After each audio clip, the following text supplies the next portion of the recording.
한국직업방송과 연합뉴스TV가 함께 만드는 취업 전문 뉴스 투데이 고용플러스입니다.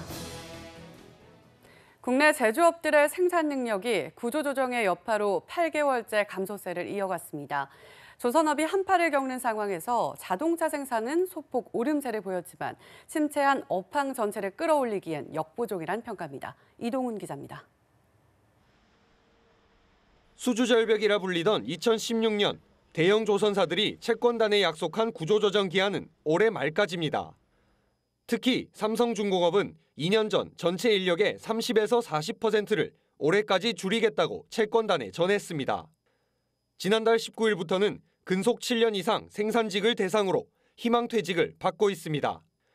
대우조선도 올해 말까지 9,000명 밑으로 줄이겠다고 약속했고 지난 6월 말 기준 9,900여 명까지 줄였습니다. 이런 상황에서 제조업의 종합적인 생산 능력 자체도 줄어들고 있습니다. 10월 제조업 생산 능력 지수는 102.6으로 작년 같은 달에 비해 1.8% 떨어졌습니다. 지난 3월부터 8개월째 작년 대비 증감률이 마이너스 행진을 이어가는데 감소폭은 점점 커지고 있습니다. 자동차 등에서 생산 판매가 소폭 늘었지만 경제에 활력을 불어넣기에는 역부족이라는 평가입니다.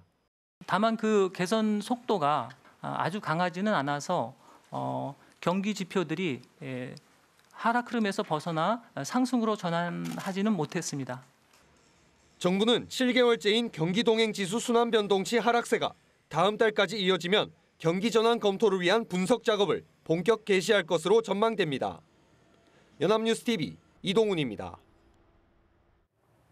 한국은행의 기준금리 인상으로 중소기업과 소상공인 고민이 깊어지고 있습니다. 최저임금제 시행 이후 가뜩이나 어려워진 경기 여건에 이자 부담까지 가중됐기 때문입니다. 박진영 기자의 보도입니다.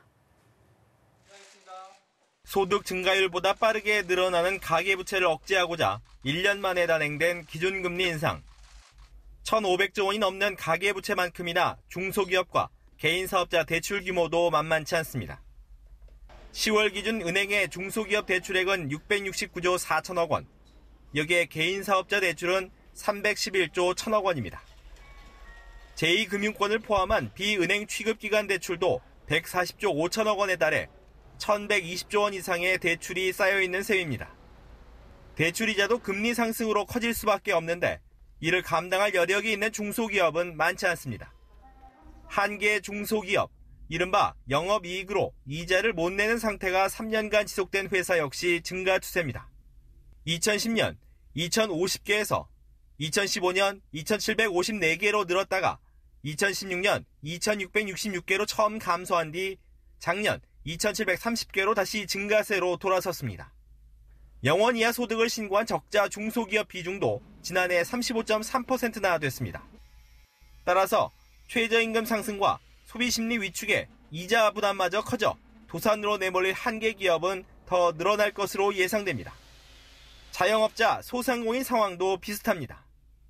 빚으로 연명하는 사람인데 거기다 금리까지 오르게 되면 이자를 못 갚게 되면 여러 가지 원금까지 문제가 생길 수 있는 그런 한계의 상황에 도달할 가능성이 많은 것 같아요. 자금 여력이 넉넉한 대기업보다 더 큰 금리 부담을 지게 될 중소기업, 자영업자의 애로를 덜어줄 만한 보완 대책이 시급해 보입니다. 연합뉴스TV 박진영입니다. 전셋값이 상대적으로 안정세를 보이며 서울 아파트의 매매가 대비 전셋가 비율이 5년여 만에 처음으로 60% 밑으로 떨어졌습니다. 국민은행에 따르면 지난달 서울 아파트 전셋가율은 59.6%를 기록했습니다. 서울 아파트 전셋가율이 60%를 밑돈 것은 2013년 9월 59.1% 이후 5년 2개월 만에 처음입니다. 오는 10일부터 투기과열지구에서 3억 원 이상 주택을 살 때는 증여나 상속금액을 상세히 기재해야 합니다. 국토교통부는 이 같은 내용의 부동산 거래 신고 등에 관한 법률 시행 규칙을 개정했다고 밝혔습니다. 앞서 정부는 파리 부동산 대책 시행 이후 3억 원 이상 주택 구입 시 자금 조달 계획서를 제출토록 했지만 이를 통해 증여나 상속 여부를 확인하기 어려웠습니다. 또 기존 금융기관 대출액에 주택담보대출 포함과 기존 주택 보유 여부, 건수도 밝히도록 상세화했습니다. 기준금리 인상과 매매가 대비 전셋값 비율 하락이 맞물리면서 전세를 끼고 집을 산 갭 투자자들이 이중고에 직면했습니다. 문제는 갭 투자자들의 어려움에 그치지 않고 세입자들에게 불똥이 뛸 수도 있다는 데 있습니다. 곽준영 기자입니다. 지난달 서울 아파트 매매가 대비 전세가 비율은 59.6%. 60%대 벽이 깨진 것은 2013년 9월 이후 5년 2개월 만입니다. 9.13 대책 이후 서울 아파트 매매값이 떨어지고 있지만 전세값 하락의 기간이 더 길고 낙폭도 더 커 전세가율에 영향을 미쳤습니다. 최근 기준금리 인상까지 겹치면서 가장 다급해진 사람은 전세와 매매가가 비슷한 점을 이용해 소액으로 집을 산 이른바 갭 투자자입니다. 우선 기준금리 인상으로 주택담보대출 금리가 상승할 경우 이들의 이자 상환 부담은 과거에 비해 크게 커집니다. 여기에 전세가율 하락으로 전세를 끼고 집을 산 집주인들은 보증금을 제때 돌려주지 못하는 이중고에 직면할 수 있습니다. 집주인들은 만기가 된 세입자들에게 돈을 내주려고 전세값을 낮춰서라도 내놔보지만 집값 하락 기대 속에 찾는 사람은 없는 역전세난의 가능성이 크기 때문입니다. 결국 피해는 고스란히 세입자들에게 전가될 수밖에 없습니다. 전세보증금을 못 받을 가능성이 높아지기 때문에 전세보증금 반환 보험에 적극 가입하도록 유도할 필요가 있습니다. 올해 세입자가 전세금을 돌려받지 못할 수 있다는 우려에 주택도시보증공사 전세보증금 반환보증 가입 실적은 이미 지난해에 2배에 달할 것이라는 전망이 나옵니다. 전문가들은 일부 수도권과 지방에선 집값이 전세보증금 이하로 떨어지는 속칭 깡통 전세의 가능성도 배제할 수 없다고 지적합니다. 연합뉴스TV 곽준영입니다. 한국은행이 1년 만에 기준금리를 인상하면서 시중은행들의 예금과 대출금리가 꿈틀대고 있습니다. 금리 인상기에 재테크를 어떻게 해야 할지 소재영 기자가 전해드립니다. 한국은행이 기준금리를 1년 만에 인상한 데다 내년에 추가 인상 가능성도 점쳐지는 상황. 금리 인상기, 재테크에 대한 시민들의 고민도 깊어지고 있습니다. 예금 적금에 대한 안내들이 미비하다 보니까 제가 어떻게 잘 활용해서 해야 될지 좀 잘 모르겠어요. 집에서 주택담보대출을 좀 받아놓은 게 있는데 이거 앞으로 금리가 올라가지고 상환을 어떻게 할지 좀 고민이 되긴 해요. 금리 인상기에는 예금 만기를 짧은 단위로 하는 것이 유리합니다. 기준금리 인상분에 따라 예금 금리가 오르기 때문에 예금 기간을 길게 할 때 0.1에서 0.2%포인트씩 더 받는 우대금리와 잘 비교해 봐야 합니다.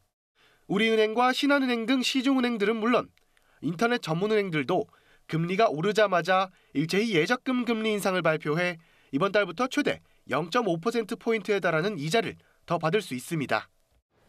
대출받을 때는 고정금리로 대출받는 편이 유리합니다. 변동금리 대출의 경우 코픽스 금리가 계속 오르고 있고 다음 달부터 기준금리 인상분이 반영되기 때문입니다. 이미 빚이 있다면 중도 상환을 통해 높아지는 금리 부담을 조금이나마 줄일 수 있습니다. 연합뉴스TV 소재형입니다. 내년부터 저소득층 약 4만 가구가 추가로 기초생활보장 혜택을 보게 됩니다. 보건복지부는 이를 위해 장애인연금이나 기초연금 수급자에게 부양 의무 기준을 적용하지 않기로 했습니다.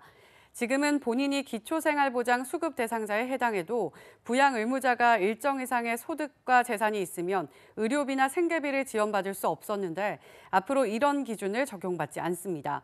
보건복지부는 이번 제도 개선의 수혜자를 대상으로 3일부터 기초생활보장 급여 사전 신청을 받습니다. 우리나라의 중장년층 실업률이 외환 위기 후 처음으로 미국보다 높아졌습니다. 통계청과 경제협력개발기구 OECD 등에 따르면 올해 2분기 우리나라 55에서 64세 실업률은 1년 전보다 0.4%포인트 상승한 2.9%를 기록했습니다. 이는 미국의 같은 연령대 실업률보다 0.2%포인트 높은 수준입니다. 우리 중장년층 실업률이 미국보다 높은 것은 2001년 1분기 이후 17년여 만에 처음입니다. 급격한 고령화로 중장년층 경제활동 인구 비중이 빠르게 상승한 데다 고용난까지 겹친 영향으로 풀이됩니다. 정부는 올해 수출액이 6천억 달러를 넘기며 사상 최고 실적을 낼 것으로 전망하고 있습니다. 특히 반도체가 수출의 5분의 1을 차지하며 실적을 견인했습니다. 하지만 그 증가율 하락세가 뚜렷해 대체 품목 육성에 힘써야 한다는 지적도 나옵니다. 이동훈 기자입니다. 지난달 수출액은 지난해 같은 기간보다 4.5% 증가한 519억 2천만 달러. 역대 3위 실적입니다. 11월까지 누적 수출은 5,570억 달러로 최단 기간 5천억 달러 돌파이자 사상 최대 기록입니다. 정부는 사상 최초로 올해 수출이 6천억 달러도 넘어설 것으로 전망하고 있습니다. 하지만 반도체 경기 하락이 수출은 물론 우리 경제에 타격을 줄 수 있다는 분석이 나옵니다. 그간 반도체가 우리 수출을 견인해왔지만 증가율에서 하락세가 뚜렷하기 때문입니다. 올해 1월부터 지난달 20일까지 반도체 평균 수출 증가율은 30.4%.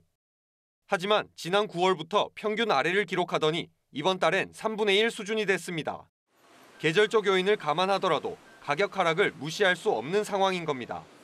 D램과 낸드 플래시의 가격은 모두 지난 1월부터 하락세로 지난달까지 둘 다 개당 1달러 넘게 떨어졌습니다. 석유화학, 제품, 철강 등에서 증가세를 나타내도 여전히 반도체는 우리 수출에서 20% 수준을 유지하는 만큼 대체 경쟁 품목이 없는 것이 문제입니다. 자동차, 기계, 철강, ICT, 가전이라든지 다른 부분에서 경쟁력이 개선되고 있는 기미는 보이고 있지 않기 때문에 여기에 신흥국들의 환율도 떨어지고 있는 상황이라 지역 다변화와 강소 품목 육성이 필요하다는 분석이 나옵니다. 연합뉴스TV 이동훈입니다. 홍남기 경제부총리 겸 기획재정부 장관 후보자가 문재인 정부 2기 경제팀의 정책 방향을 제시했습니다. 최저임금 인상을 비롯한 소득 주도 성장 정책의 기조는 변함이 없을 것이라고 강조하면서도 보완책을 검토하겠다는 입장을 밝혔습니다. 곽준영 기자입니다. 새 경제사령탑으로 지명된 홍남기 후보자는 국회에 제출한 인사청문회 답변서를 통해 최저임금 인상은 가야 할 방향이라고 강조했습니다. 저임금 근로자의 생활 안정과 양극화 해소를 위해 필요한 정책이라는 설명입니다. 홍 후보자는 다만 시장에서 제기되고 있는 최저임금 인상 속도에 대한 우려도 고려할 필요가 있다며 보완책 마련 계획을 시사했습니다. 실제 도소매와 숙박 음식점업 등 최저임금 민간 업종에서의 고용은 올해 3월 이후 지난달까지 계속 감소폭이 커지는 추세입니다. 최저임금의 업종별 차등 적용에 대해서는 타당성과 실현 가능성을 좀 더 깊이 있게 연구할 필요가 있다고 설명했습니다. 근로시간 단축은 실제 현장에서 안착할 수 있도록 제도적 보완이 필요하다고 지적했습니다. 그러면서 현행 단위 기간으로는 집중 근로가 필요하거나 계절 요인이 큰 업종을 중심으로 성수기 대응이 어려운 만큼 탄력 근로제 단위 기간 확대가 필요하다고 주장했습니다. 이처럼 소득주도 성장 정책의 연속성을 강조하면서도 시장과의 소통을 통해 애로사항은 해결해 나가겠다는 입장입니다. 부동산 정책과 관련해서는 중장기적으로 보유세 비중을 높이되 거래세 비중은 낮출 필요가 있다고 밝혔습니다. 하지만 취득세의 세율 인하는 지방 재정에 영향을 미친다는 점을 들어 신중론을 폈습니다. 전반적인 주택시장은 9.13 대책 발표 이후 안정세라고 진단했지만 시장 불안 재현 땐 추가 대응책을 모색하겠다는 구상입니다. 연합뉴스TV 곽준영입니다.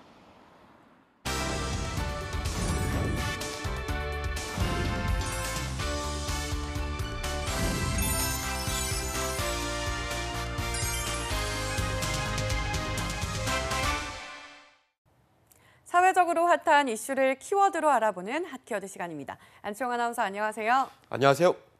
핫키워드 시간입니다. 얼마 전 서울의 일부 지역에서 재난에 가까운 상황들이 속출했습니다. KT 아현지사의 화재가 통신망을 먹통으로 만들었기 때문인데요. 화재가 불러온 IT 강국의 민낯을 핫키워드에서 알아봅니다. 네, 지난 24일에 발생한 일이었죠. 저 역시 한동안 인터넷이며 카드를 쓸 수 없어서 큰 불편을 겪었는데요.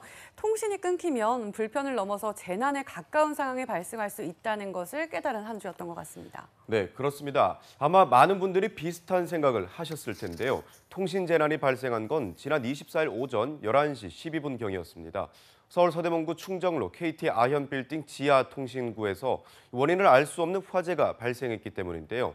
소방차가 긴급히 출동해서 불길은 3시간여 만에 잡혔고 사람이 상주하지 않고 통신선만 있는 시설이라 인명피해는 없었지만 이 화재로 인해 서울 중구, 용산구, 마포구, 또 서대문구뿐만 아니라 고양시의 일부 지역까지 통신 서비스가 먹통이 되며 사흘간 일대가 혼란을 겪었습니다.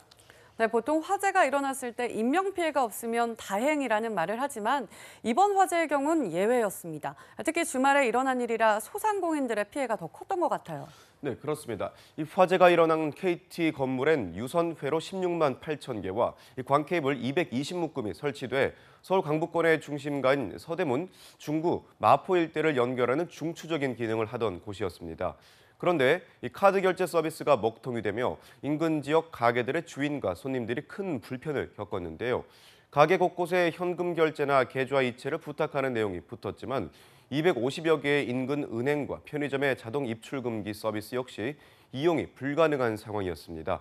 특히 카드 결제와 자동 입출금기가 수입원의 큰 비중을 차지하는 이 편의점의 매출은 주말 사이 곤두박질을 쳤는데요. 전국 편의점 협회에 따르면 현장에서 느끼는 체감상 손실의 끈 50%를 넘어설 것이라고 밝혔을 정도입니다.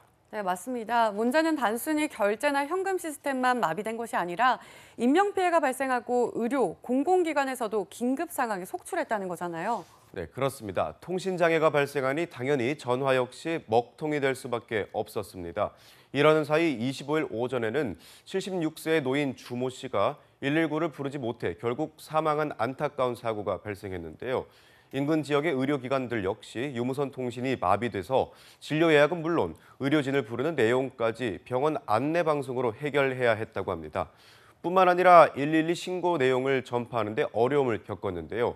112 신고는 일반적으로 지방경찰청 상황실에서 접수한 뒤 KT 유선망을 사용해서 관할 기관에 직접 전달하는 체계입니다. 이 때문에 당시 일대 경찰서는 직원을 서울지방경찰청 상황실로 파견해서 관할 구역으로 접수된 신고를 무전을 통해 지구대, 파출소로 전파하는 웃지 못할 상황까지 발생했다고 합니다. 네, 무엇보다도 이번 사태가 가장 충격적이었던 건 화재 하나로 인해 서울 4분의 1 지역의 주요 기능이 상실되고 인명피해까지 야기될 수 있다는 점이었잖아요. 어떻게 이렇게 통신국 건물이 화재에 취약하고 이후 상황도 계속 수습을 하지 못했던 건가요? 네, 이 현행법상 길이 500m가 넘는 지하구, 수도, 전기, 가스 등이 집중된 공동 지하구엔 스프링클러나 화재 경보기를 설치해야 합니다. 그러나 불이 난 아현지사의 통신구 길이는 150m 미만이어서 설치 대상에서 빠져 있었습니다. 뿐만 아니라 해당 지사는 정부로부터 통신시설 중요도에서 이 화면을 보시면 D등급, 다음과 같은 D등급을 받아서 만일의 상황에 대비할 수 있는 백업 시스템도 없는 상황이라 복구가 늦어서 더 장시간 피해를 볼 수밖에 없었습니다. 이 때문에 이번 통신마비 사태가 개인은 물론 공공기관에까지 영향을 미치며 지금까지 통신장애에 대한 정부의 대응책이 전무했다는 비난을 받을 수밖에 없었습니다. 네. 만약 이 같은 화재가 평일에 일어났다면 개인뿐만 아니라 관공서와 국가보안시설에까지 영향을 미치며 이보다도 더 긴급한 상황을 초래할 수 있었다는 사실에 더 아찔했던 것 같습니다. 그렇다면 이번 사태에 대해 정부는 어떻게 대응하기로 했나요? 네, 정부는 이번 사태와 관련해서 재발 방지 대책으로 통신재난 방지 및 수습 대책을 위해 TF팀을 구성하고 전국 주요 통신시설 관리 실태를 전수조사하기로 했는데요. 뿐만 아니라 500m 미만 통신구의 경우에도 CCTV, 스프링클러 등의 화재 방지 시설 설치를 추진하고 사고 발생 시에 통신사 간 우회로 사전 확보 등 위기 상황 협력 체계를 구축하기로 했습니다. 하지만 이미 주말 동안 시민들이 큰 피해와 불편을 겪은 만큼 통신 재난에 대한 불안감은 당분간 사라지지 않을 것으로 보입니다. 네, 불과 얼마 전까지만 해도 각계에선 4차 산업혁명과 함께 스마트홈과 스마트시티가 구축될 것이라며 초연결 사회에 대한 청사진을 그리고 있는 상황이었습니다. 하지만 이번 사태로 인해 통신국의 불씨 하나가 사회적 또 경제적 손실은 물론 인명피해까지 야기할 수 있다는 걸 깨닫게 되는데요. 지금이라도 보다 철저하고 안전한 대응책이 마련돼서 이번 통신재난이 더 큰 재난을 막을 수 있는 전화 위복이 되길 희망해 보겠습니다. 지금까지 하키워드 안치홍 아나운서였습니다. 고맙습니다. 고맙습니다. 지금까지 투데이 고용플러스였습니다. 오늘 저희가 준비한 내용은 여기까지입니다. 함께해 주신 여러분 고맙습니다.